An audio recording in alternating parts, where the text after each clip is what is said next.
Hi, everybody. Welcome to another episode of the 7 Minute Takeover, where we chat all things acquisitions. We're your hosts. I'm Liz Prey. I'm Eamonn Gamble. Today, we're focused on a mythbuster.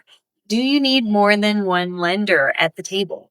Awesome. Yeah, it's a topic that comes up. I think we've had a number of clients that show up and say, hey, I met somebody from BDC at a networking event. I don't need to worry about lenders. They said they could take care of me.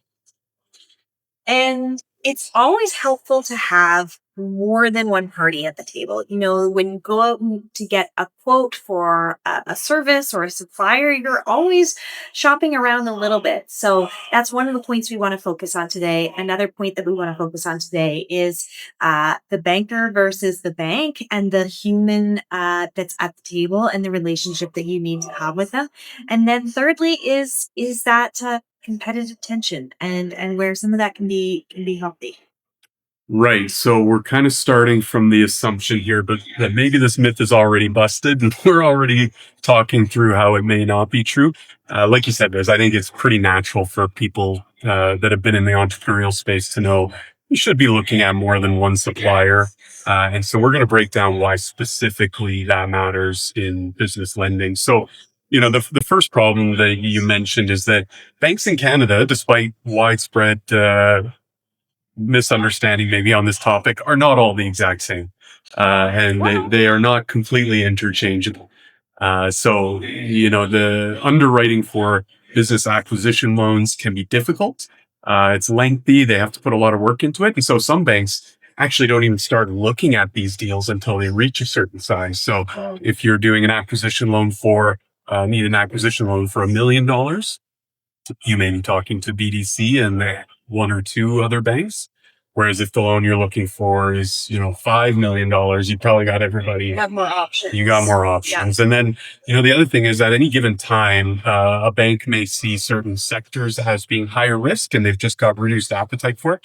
We've seen it where we've taken a deal to a bank and they said, we're not really looking at that sector right now. And so this may apply to things like hotels, trucking companies, general contractors, those types of things. And so for that reason, you may just want to be in touch with a few banks to make sure that you're not getting left out of the loop based on their shifting risk tolerance. If that relationship manager has more industry experience in the deal that you're working on, you're trying to get across the line, then they may advocate for you more internally, right?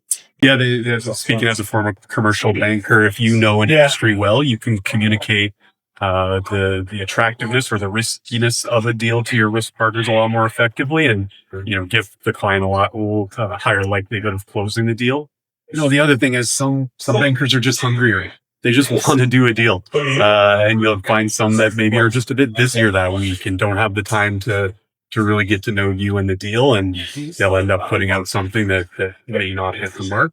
And so kind of running that competitive process and seeing 4 or 5 different people side by side and how they're operating, it'll give you a good sense of that's somebody you want to work with in the longer term as well. So let's talk about having a couple of lenders at the table. Obviously, you want to understand what different lenders can do on your deal and where things can shift with the terms that they're proposing to you. But also having, other parties at the table in case your first lender of choice isn't ultimately able to do the deal and you find out later on, maybe further on in the process that, he can't do this deal. Sorry, we're going to have to pull back. Yeah, absolutely. It's not the banks aren't selling you widgets. It's not, necessarily their decision whether they're going to ship you a box of widgets on a particular week. They have to convince their risk group that they're even allowed to do what they're promising you that you can do. Now, the worst thing that could happen is you get a risk decline based on a discussion paper that a bank had issued you.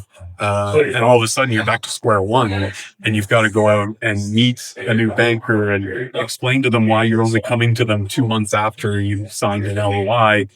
They're going to be looking for red flags. Their detectors are going to be on high alert to make sure that they're not taking a risk that some other bank decided was not worth it. So the best situation you can have is a group that already knows your deal such that your primary or your preferred lender declines the deal. you can move on quickly to the one that you've already negotiated terms with, that already understands the deal, that already knows you. So I think we can consider this myth busted. Don't just stop at one or two lenders. Continue to explore what's on the market and what can be available to you. Find the right relationship manager, the right banker at the bank that you want to be dealing with, and explore your options. That's great advice, Liz. All right. We'll catch you next time in the next episode. Thanks, everybody. Take care for now. See ya. Thanks for tuning in. If you enjoyed the content, please be sure to subscribe, follow us on social media, and check out our website at villagewellth.com.